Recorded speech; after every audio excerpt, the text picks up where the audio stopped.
Now, Eyewitness Sports. All right, welcome back to Double OT with Mark Dondero. No Ruthie Polinsky this week. She'll be back next week. I was off last week, so going through some scheduling glitches here, but good to be back with you. How are you? It's not really a glitch if you take some time off. That's planned and fine. How was the solo act last week? Good. I don't really remember it. Yeah. Did I do it? I think there was some fiery David Price. Oh, that's right. Yeah, it was good. Good. All right, you were at the Vince Wilfork retirement presser today. We start with him, a legend in his own right. We in New England think he's a big-time player. Will the Hall of Fame voters, is he an NFL Hall of Famer? I think he is, Yanni. I haven't gone down the list or studied or even researched. We didn't have time. Every nose tackle that's in the Hall of Fame. Warren Sapp is in the Hall of Fame. Now he probably has higher sack numbers.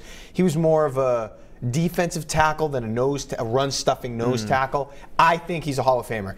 And Vince talked about it today. I don't know if he was kind of lobbying for the Hall of Fame through the back door a little bit, but those kinds of players typically don't put up big numbers. Right. They clog up the middle. They, get 2 or 3 guys occupied on the offensive line and let other people make plays. Vince talked about that. That's the reality. He was the best at that for a time. Right. 5 Pro Bowls, 4 All-Pros, once a first-team All-Pro. And he played on championship teams. I know they had Tom Brady and Belichick and all that, but 2 Super Bowls. And I think during 2011, 2012, you could argue he was one of the best defensive players in the league. I know it's D-tackle, nose tackle, not the most important position. I think it'll be a struggle for him to get in because of the lack of sacks, the lack of stats.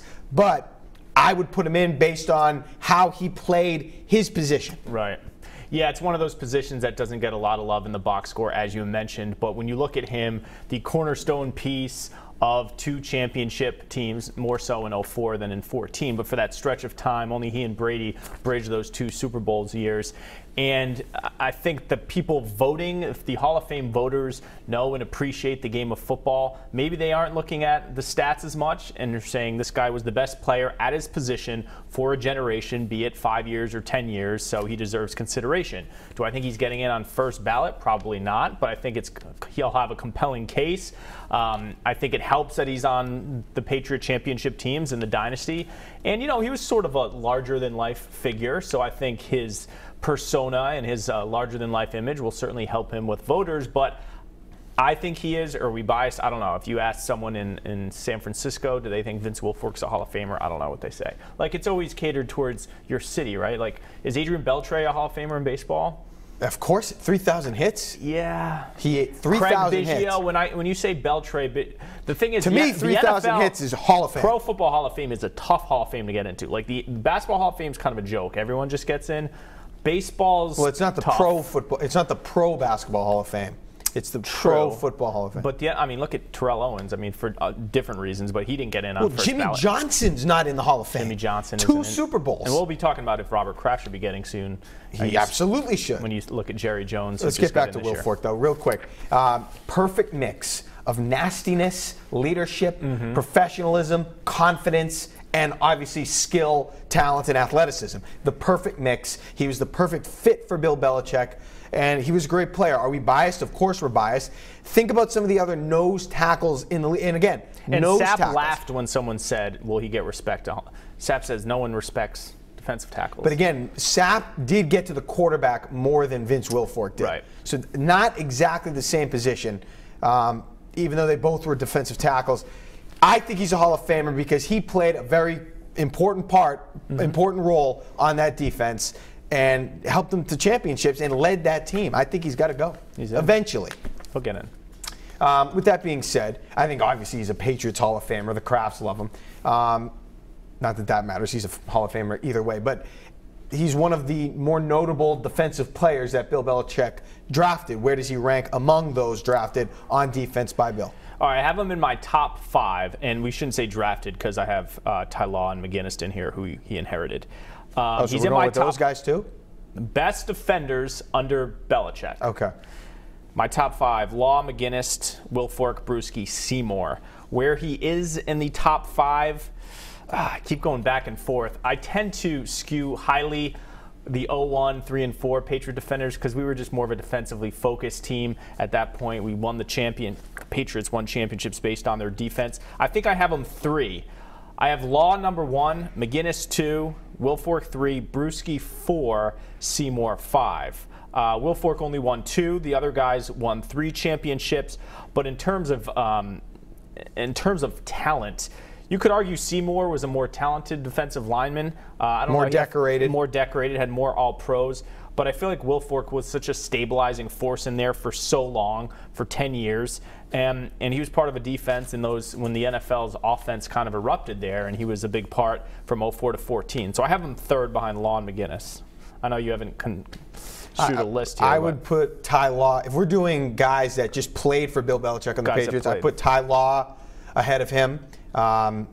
Rodney Harrison, did he play long enough? Rodney's Probably not. in there, yeah. But you think about and he had his best years, arguably more of his best years, not in a Patriots uniform.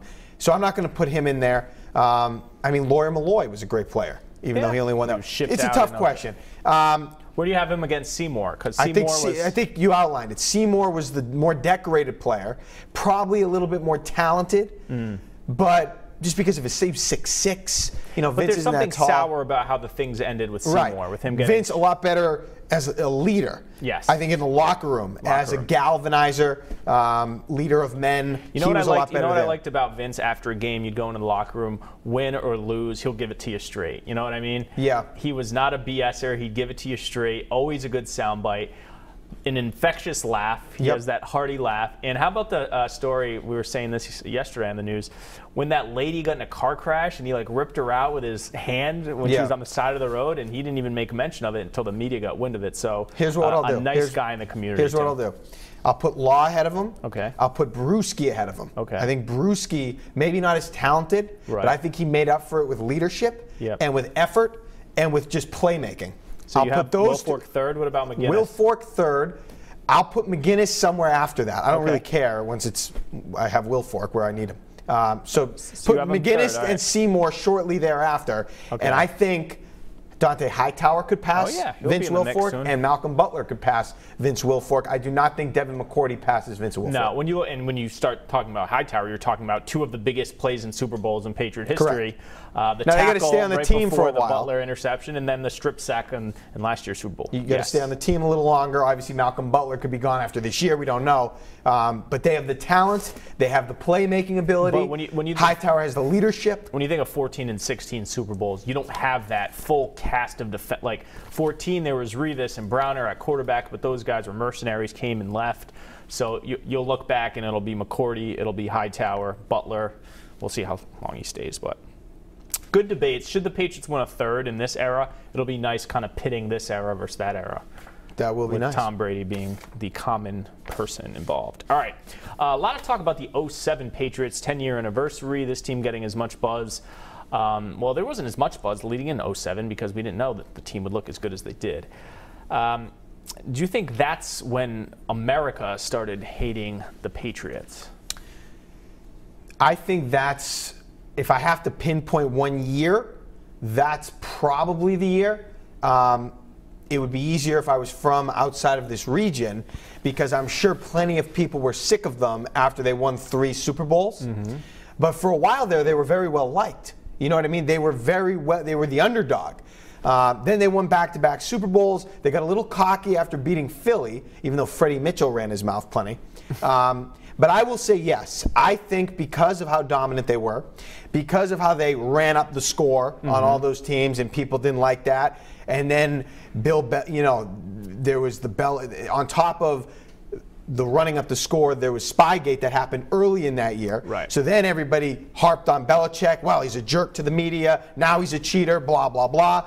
Tom Brady, perfect season. He started looking a little different at that point. Didn't he start looking kind of different? Physically? Yeah. He had long hair. He looked like a tool. So he started looking a little different, and people were calling him like the golden boy and perfect. And people were showing up at Super Bowl. Was he with Giselle then? I don't think so. It's pre-Giselle. People were showing up at Super Bowl media day with wedding dresses on. Right. And his life was perfect. He had every woman he wanted. He was a perfect quarterback, had all the records, had the perfect season, and they were going to be perfect. And and they were running up the score, and they were cheaters, and they had already won 3 Super Bowls. I think that's probably where that was the year everybody gets sent over the edge if they were teetering on whether or not I should dislike the Patriots. That was definitely the time, and I was living out of the region at the time. I was living in Maryland.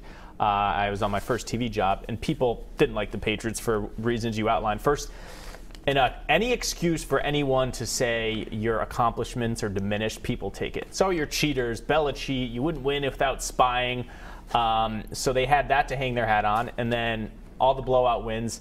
Remember, they ran up the score against Joe Gibbs and the Redskins. How could you do that to Joe Gibbs? He was a Hall of Famer. They didn't care. It was the quote-unquote FU season for the Patriots to the rest of the league. So at that point, and because Belichick is so rough with the media, I think everyone nationally was like, all right, we're kind of sick of these guys. Brady's long flowing hair and good looks probably didn't help. And it was at that point they had Randy Moss. They had like an embarrassment of riches. So that's probably where it started. Obviously, Deflategate, it raised it another level. And now, although I have seen, especially from national media, kind of a switch now that Deflategate's officially over to kind of liking the Patriots more? I don't know. You're seeing a lot on like ESPN, NFL Network of historically everyone is like consistent with Brady's the greatest now. There's no like one of the best. Well, there is no debate. There is no debate. So that debate is over. I think part of it is due to the fact that Brady is such a veteran and so seasoned that you respect your elders, so to speak. I think that plays into this, where you just have to give. It's the time of Tom Brady's career where you have to give him that respect at this point. Everybody. He is the greatest. He has done so much. Deflategate, everybody knows, was a job. I mean, so that is not even entering people's minds at this point. So, yeah, I think it has turned a little bit because of how they emerged out of that. You know, they kind of made themselves the underdog again, whether it was their fault or not, and then they emerged. So... And here they are. Here they are. Expected to win every game and this go season. undefeated. All right, let's switch gears to baseball. Next topic. So, Chris Sale having a heck of a year, but we've seen this before because Pedro Martinez back around the turn of the century. Another dominating year. We'll go with 1999. That's the year I was thinking of. Which pitch are you taking? Sale from this year or Pedro from 99? All right, just as a backdrop, I looked up their numbers. Sale's currently 14-5, 2.57 ERA, 229 strikeouts. In line for the Triple Crown and on pace for 31 games to go 19-6, 309 strikeouts, 2.57 ERA. Pedro, 23-4, so a better record. 2.07 ERA, presumably a better ERA unless Sale really goes nuts, and 313 strikeouts will be pretty much the same. But I'm taking 99 Pedro for a couple reasons. One, it was at the height of the steroid era, so he was, as we saw in the All-Star game, mowing down the most juiced up and historically great sluggers of this generation, and that was, so we were, I guess, in middle school? You know, that was going to a Red Sox game in the Pedro era, as I'm sure you did with your dad and friends, was like unlike any other experience. It was a Pedro game. The place was just so electric. And while I think Chris Sale has captivated the Sox fan base so far, it's not to the buzz that Pedro had, where the K signs were going up at a crazy rate. He had his little mascot in the clubhouse. And I think Pedro at that time, his stuff was just so filthy. I don't think we'll see as good of a season as the 99 Pedro in our lifetime. That being said, Chris Sale this year has probably had the best non-Pedro season of any Red Sox I've seen, probably going back to Clemens, Pedro, and Sale. Better than all the Beckett and Lester and whoever else you want to put up there. So I'm taking Pedro 99, but that's not to say Sale's having a historic season. It is tough to talk to anybody of our generation and get them to go against 1999 Pedro, especially if you grew up as a Red Sox fan. I have to go there. You outlined the numbers. Very close. I will say Chris Sale did get shafted early in the year from a lack of run support. Could have had more wins. But look, Pedro, those teams, we didn't know what winning was. Red Sox fans didn't know what winning was. True. Pedro introduced winning to Red Sox fans, essentially. Now, 1995, sure. But that wasn't, you never really thought they were going to win anything until Pedro got there. Then it was, hey, this is a legitimate superstar ace they could win. Now, the Yankees are at the height of their dominance during that run, during that era. But this guy was unbelievable. You mentioned the All-Star game. the moments, the stuff. He wasn't that big. The game versus the Yankees, 17 Ks, the Yeah, Shirley right. Davis Now, home run. I forget if that was that 99 or 2000. It doesn't that was matter. 99. Okay. So, Chris Sale, how tall is he? 6'6"? It's tall. That's man. fine. But Pedro, not that big. 5'11", he still threw 97. That curveball, that changeup that just His fell off the fingers table. are Oh, enormous. man. The stuff he had brought some hope to the Red Sox that maybe we will get the guys to win the World Series. If you're a Red Sox fan, that's what they were saying. It eventually happened. He was more on the downward slope by the time they won it in 2004. I know Red Sox fans appreciate the fact that he was a part of it, even though he wasn't dominant at that point, even though he was great in the World Series. But you got to go with that guy because he sort of he began the change of the culture that we knew as the Boston Red Sox. They began to shift before they got Manny, before they went to the playoffs again in whatever it was, 2003, and won a series. It was started with Pedro Martinez. Sale could just brighten up a little for his photo there. I don't care. Let's see. He's gone down historically in September because his wind up, and he's not a very big guy for all those innings and pitches. Hopefully holds up. All right, let's close out with this MLB Players Weekend. I don't know if you saw this. Apparently, MLB is allowing teams to put nicknames and wacky colors and cleats and batting gloves all over their uniforms for a weekend. Some of the Red Sox names are terrible. Some are fine. Astro's dad is David Price. Astro is his dog. Chris Young is CY, which just looks like Psy. Those are bad. Stickman for Chris Sale. Have you ever heard anyone call him Stickman? It makes sense. Is that like a clubhouse thing? Rockstar is good. Dirty Craig for Craig Kimbrell. Okay. And just X for Xander Bogaerts. Are you a fan of this concept? I am. It's sort of XFL-ish to me. I think baseball needs some hipness to it. It does need to be hip. I like it. I don't think it saves the game or really, takes the game to another level. But it does need some kind of what's the word? Just a jolt of youthful exuberance, if you will. And I think this could sort of deliver that a little bit for a minute, maybe. Not the best idea, but they're trying. And we'll see. The nicknames, okay. I think they're wearing also kind of quirky clothes or colors, or they're leaving stuff available, open patches to write little messages or something, whatever. So it's an attempt to be cooler, to be innovative, to be creative, to add some pizzazz to the game, and the game needs that. We'll see if it does anything or if it catches on. Maybe you could sell a few jerseys, but I do like it, yeah. Yeah, it's good. I mean, listen, baseball in the middle of August. When is this weekend coming up? I think it's, the middle As the end of August. conversation nationally is shifting almost entirely to the NFL and football. To be in the news, hey, did you see these baseball uniforms? The NBA started this trend with King James for LeBron and Chef Curry for Steph Curry, whatever else. So it's a good marketing tool. Something baseball does not do well is market their young stars nationally. So I think this is a good idea. Some of the nicknames, they're trying to force a little. Some guys just don't have nicknames. Well, if it's your nickname, it's your nickname, yeah. But I think it's a good idea. It's fun. And obviously baseball is trying to get the younger demographic because their average fan base is, our parents' age. So. And this is not tailored to those folks. Not tailored for those folks. But it'll be like one, like at the end of the day, though, the jerseys move the needle. When the NFL instituted the Color Rush uniforms on Thursday, are you saying I got to watch tonight because of the Color Rush uniforms?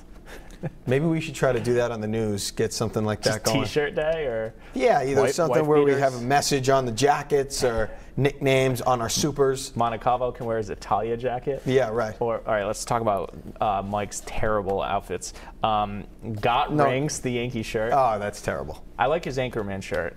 I don't know if I know that one. It's just Ron Burgundy. And what's the other one besides Got Rings? I don't know. Now doing sports, Younster the Monster. I was Younster the Monster. All right, that'll wrap things up. We should be at full strength next week with Ruthie back in the mix. All right. And then we'll go from there. Anything you want to add? Nope. All right. Catch a full episode at WPRI.com every week, and as a podcast on iTunes. Thanks so much for watching, and we'll see you next week.